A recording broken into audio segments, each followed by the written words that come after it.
अखंड हिंदू राष्ट्राचं पहिलं संविधान तयार झाल्याचं पाहायला मिळतंय। 3 फेब्रुवारीला वसंत पंचमीच्या शुभ मुहूर्तावर महाकुंभामध्ये ते देशातल्या लोकांसमोर सादर केलं जाणार आहे। हिंदू राष्ट्राची राज्यघटना उत्तर आणि दक्षिण भारतातल्या 25 विद्वानांनी 12 महिने आणि 12 दिवसात तयार केलेली आहे। चारही पीठांच्या शंकराचार्यांच्या संमतीनंतर ते केंद्र सरकारकडेही पाठवलं जाणार असल्याची माहिती मिळतेय।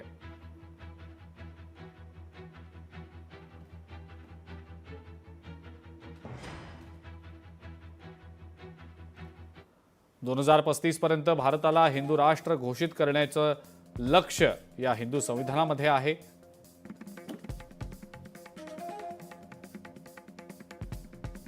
मसुदा समितीमध्ये उत्तर भारतातील 14 तर दक्षिण भारतातील 11 विद्वान लोक आहेत।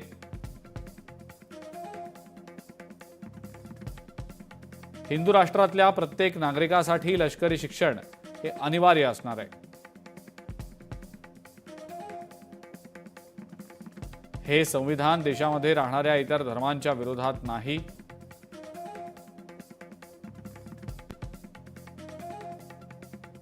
हिंदू राष्ट्रात सध्याची कर प्रणाली अस्तित्वात राहणार नाही।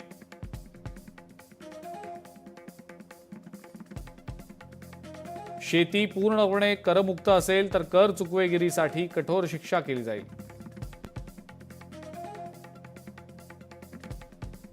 सभागृहाचं नाव संसद नसून हिंदू धर्म संसद असं असेल।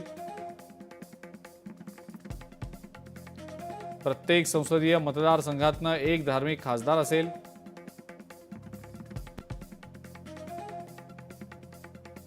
मतदानासाठी किमान वयोमर्यादा ही 16 वर्षच असेल।